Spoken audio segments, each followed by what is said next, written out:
Hey everybody, welcome back to Diffused. Great to be with you again as always. Signing, there we go. Diffused insights into the Men of Doterra. And yet again we have an outstanding example of that with Ura, Auckland here, and all the way from Brisbane. We're actually here in Perth right now, but Brisbane native, Bris Vegas. And it's an absolute pleasure to have you on board, Ura. Thanks, Mark. Great to be have here. you. Yeah, fantastic. So exciting times. We're going to have 10 questions, 10 answers from Ura, and let's do it. Let's get into it. Okay. Right. I'll just so we know, a diamond leader, by the way, and with PJ, have been doing Doterra for about 2 and a bit years. Yeah. So doing great things up north there. So fantastic to have you on board. Okay. Ura, what is your favourite essential oil? I know it's people say, oh, it's such a basic question, but I think it's an interesting question to start off with, and maybe it's a product, of course, so we've had some different answers, and why? And why is that so? Okay, so I love a lot of them, but the one I tend to quote as my favourite is Melissa. Melissa? So I'm a man of expensive tastes, and that applies in essential oils as well. Okay. So I love it because it's just such an unusual and high vibration oil. Like it really lifts me. You know, I diffuse a lot. That's your chosen morning and afternoon in my office, and the morning blend lasts till about lunchtime, and then an afternoon blend, and I very often use Melissa because it's a really beautiful top note. I agree. And of course we've got Litsia now. Litsia is like it's beautiful. Similar properties Yes. apparently. Yeah. You might sort of choose that one in the future. Yeah. It might save me a few dollars. Exactly. I'm just giving tips there. That's good. Good answer. All right, Melissa. Interesting. Now look, we've all been introduced at some stage. So tell us about your first introduction to Doterra's oils. How'd that go? Okay, so that was actually when Vanessa came across to our place in Brisbane to share the oils with us, and PJ and Vanessa had been roomies on a trip to Egypt and became best of friends. And Egypt connection. Yeah, and once PJ saw Vanessa sharing the oils on Facebook, she reached out to her and said, "Look, I haven't seen you in ages. Why don't you come over and share your oils in Queensland? Just use our home as a base." Thinking use our home. PJ wasn't kind of going, "Hey, we want to do this" or anything. Okay, Vanessa's like, "Hey, they want to do it." Yeah, right. And so at this stage, you weren't involved in No. yeah. No, and I'd used essential oils myself previously in little oil burners, usually lemon or lemongrass. Yeah. Maybe give our viewers an insight into your background before you entered into the Doterra world. Sure. I think it's interesting to.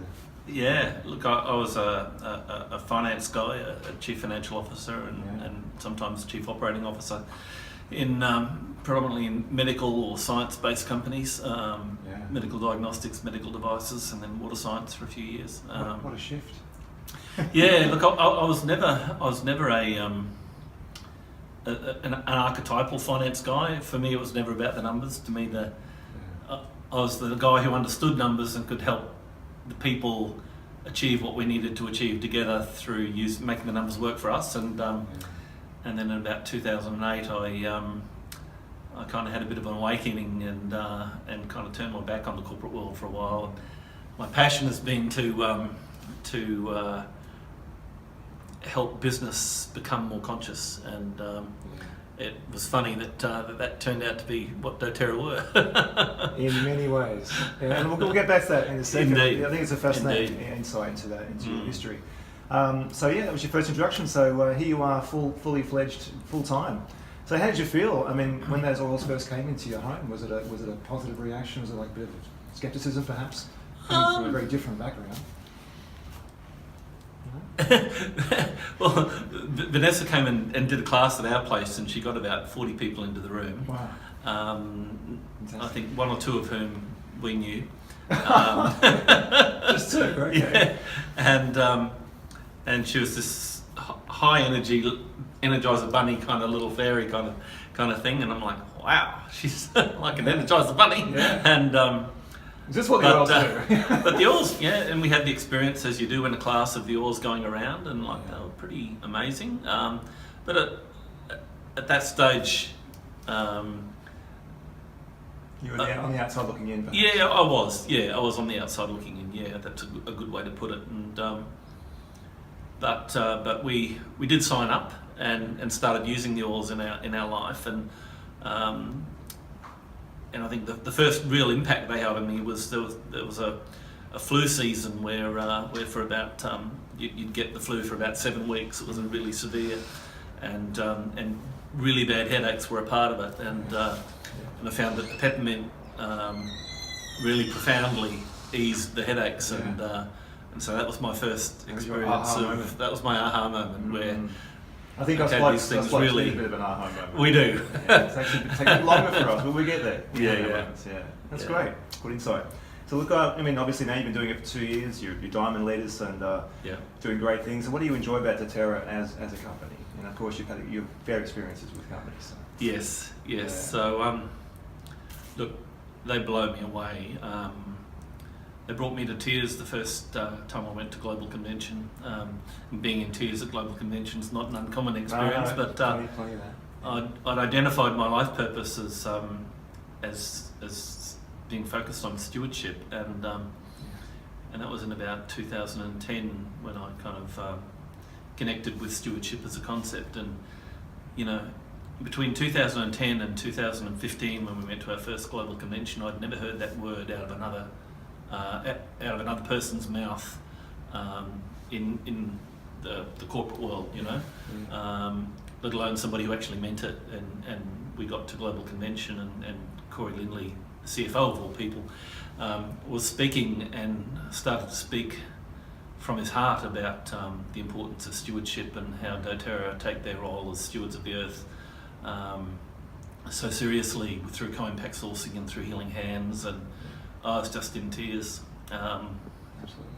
To find a company that actually wanted to bring this to the world, meant it, and had succeeded, and got to a significant scale, and was living it on a significant scale. So it's one thing to have a founder with high ideals and then set out into the business world to try and do some good, and then meet the forces that you meet in the business world, capital, who wants you to focus more on money, but to have actually achieved what they've achieved is just extraordinary. And in reality, it's just beginning, isn't it? Oh, absolutely. And they're such a wonderful gold standard for bringing consciousness to business, and they were just so smart in keeping it private, in keeping independent shareholders out of it, keeping capital out of it, because capital has no conscience, and when you can keep it to a group of founders who have a purpose that is deeper than money, it's amazing what they've achieved. Just extraordinary. And I as a former CFO, it blows my mind how much they have achieved bootstrapping off their mortgages. And this isn't a virtual company like a Facebook where you put some servers in a room and the room just gets bigger and you order more servers every month. This is a company where you actually have to grow products, in the ground, with vetiver, for example, leaving it in the ground 3 times longer than other companies do. There's an 18-month growing cycle there, and then you've got distillation and you've got the process, the whole manufacturing process of bottling and quality control. And let alone relationships that are grown, and just then the integrity right to the whole process. There's no cutting corners. No, there's nothing. It's phenomenal what they've achieved in the what now 9 years, since they were founded, and the icon that they have become in terms of doing good in the world. Yeah, well said. Well said, Laura. Look, I usually ask what makes Doterra different, but that's pretty much covers it. It does.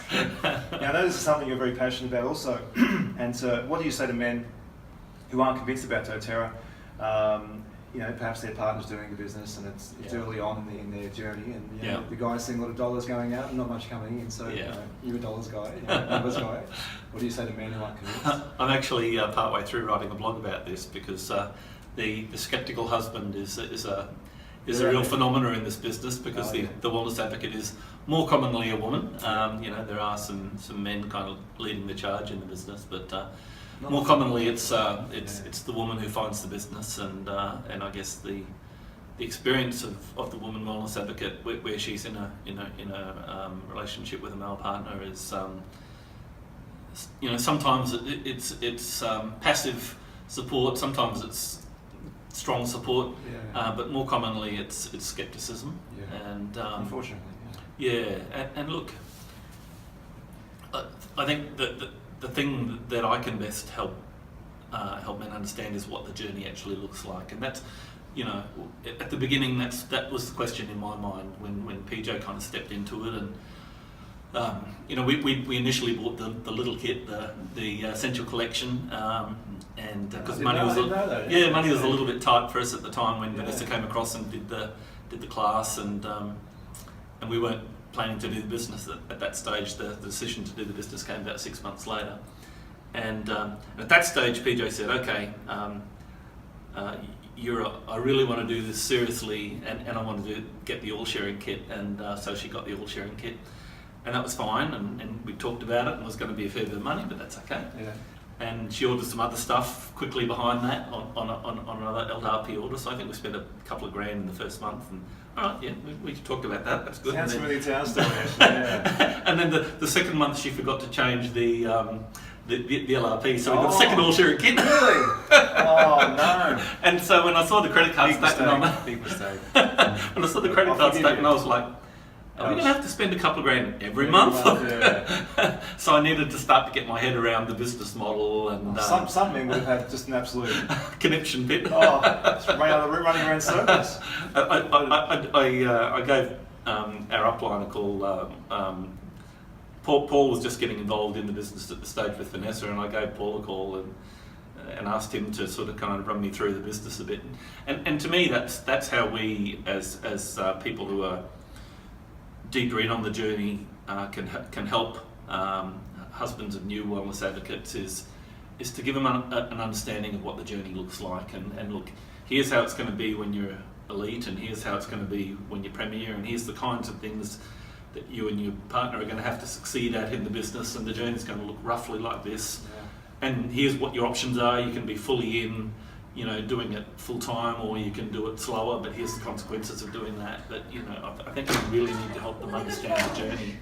And one of the things that I've done, I guess the CFO part of me is still there in some degree, and I keep pretty detailed statistics of what our journey's been like, and I offer that to partners coming into the business, to sort of have a look at, all right, well, you 3 months in, you were here, this is how many people you had in your business, and that's what your income looked like, and then 2 months later you've got triple the number of people in the business, you didn't do that all yourself, your team by this stage is doing this, and you can kind of see what the journey looks like. There's so much one journey. Absolutely, and there's so much to understand for a guy who's just on the peripheral. It's just, the more he's educated, the better. And look, it takes a long time to land. You have to hear things 2 and 3 times.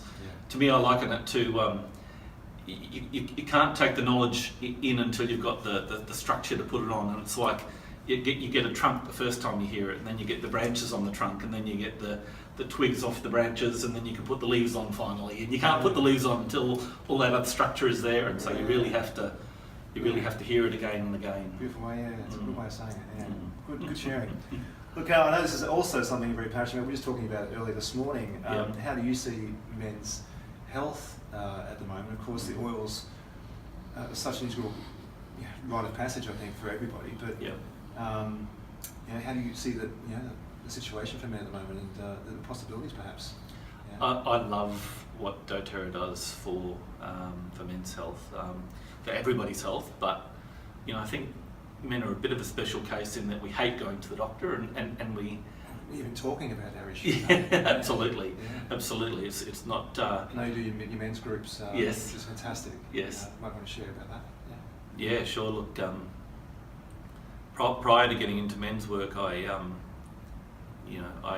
was not a sharer at all, and in my third marriage, and that's probably a symptom of not having been an open and sharing man, as well as a symptom of the kind of career that I had, and the lack of balance. But my men's work has been profoundly powerful in my life, to give me the chance for self-reflection, and self-realization, then through that process of self-reflection, and once we face where we're at in life, which is what men's work is all about, you can't ignore it anymore once you've given voice to it. And also, to a degree, problems that seem very large suddenly dissolve, and they weren't really a problem at all. I love that. It is. And I mean, in terms of men's health, I love that Doterra gives us the ability to be proactive with our health, to solve our own health problems, And to say, not have to go to the doctor so much. And just say to others in your circle, it's okay. Absolutely. It's okay to talk about it. Absolutely. It's okay to share it. All that, yeah. Absolutely.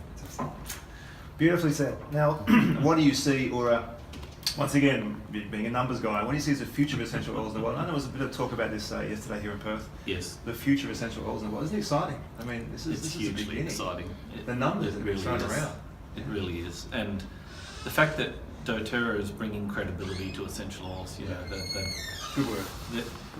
The relationships that they're developing with top flight universities like Johns Hopkins, and the research that they're putting into the DNA program of mapping the essential oils against the entire human genome, and seeing which elements of the genome they switch on and switch off for each oil, and that kind of understanding is just going to bring so much credibility to essential oils, and I think we're going to see massive change with the mainstream medical system being unable to ignore the data. Disruption. Massive disruption.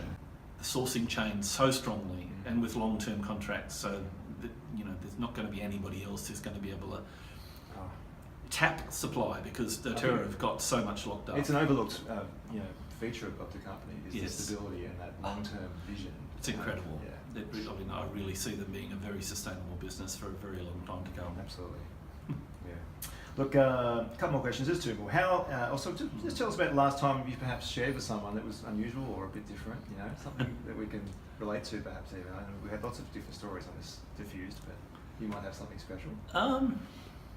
Anything comes to mind? Look, I share constantly, and we just had a week in London.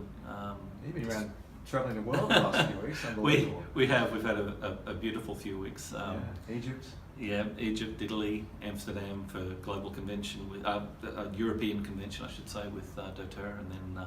You must have had a little pack of oils on the go. We had them with us all the time. On the trains, on the planes. The whole kit, and shared everywhere we went. But I caught up with quite a number of friends from a writers' retreat that I did in South Africa a couple of years ago.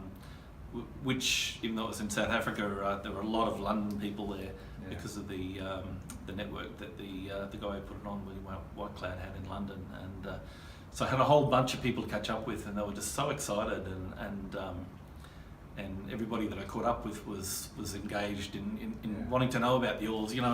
I didn't have to ask, So say, hey, let me tell you about the oils. They're like, hey, tell me about these oils. These like Doterra? Oh yes, right. Yeah. So we enrolled 3 people while we were in London, and Great. they're just so passionate about it, and two of them wanted to share straight away, and also had a very significant shift with my daughter, who's been using the oils for a couple of years, and had a profound turnaround with them when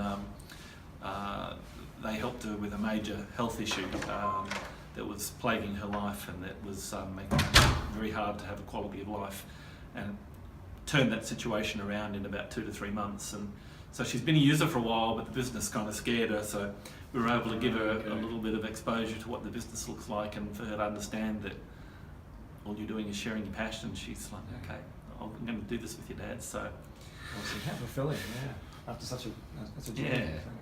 So I'm pretty excited about that. Absolutely, as you should be. Yeah. So what's your role? I know that you're both active, PJ and yourself. So what's your role in the business? How do you contribute just quickly into the business? Yeah, look, each week? to me, it's really important when a husband comes into the business, and I did follow PJ in. She was doing it for 3 months, I guess, roughly, before I kind of really started to get it all involved. And to me, it's really important that it engages my why and my passions and purpose in life. Good point. And that I'm not just coming in as what tasks are there for you to do around here? Because that's a good way to lose me. So look, I kind of draw a lot on the background in working in the business of science, and so when we do classes, I cover off a lot of the science, and I talk about the consciousness that Doterra brings to their business. And you're even writing a book, aren't you? I am. I'm writing a book, and I won't go quite into the subject, but it's kind of in the area of bringing more consciousness to the world. And living more conscious lives. So, but yeah, and I have my own warm list, and I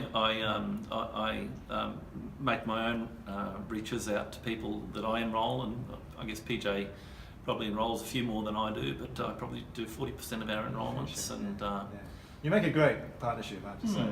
Yeah. I mean, when we see you together, it's just that you're an entity. Yeah. We work very closely, and we're kind of hip to hip most of the time. That's great. Awesome. Well, that's fantastic sharing. I really thank you for that. We've got a viewer question, as we always do, and we've got here. Who was this? This is Kate from Ipswich in Queensland, just near you, mate. Just south of Brizzy. Kate asks, look, you're obviously a man of substance. You've got great style, and there's so many qualities we could talk about with Aura. She's wondering, how on earth can someone smile so much? What's going on there? You must be one very happy. And what oils is it that's contributing to this? Look at him. He just Great smiles. question, Kate. Incredible. I would love to smile as much as this man.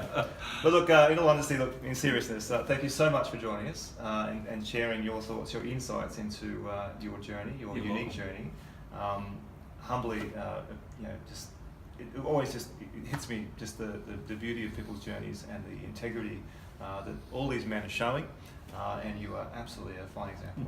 So, thank you, mate. And to Kate, the answer to your question, the answer to your question is, how can you not be smiling and happy living the life that we live in Doterra? Because there's just so much personal freedom and ability to live your own truth, and so I mean that has me smiling every day. And, perfect, mate. Yeah, thank you for your question, Kate. Yeah.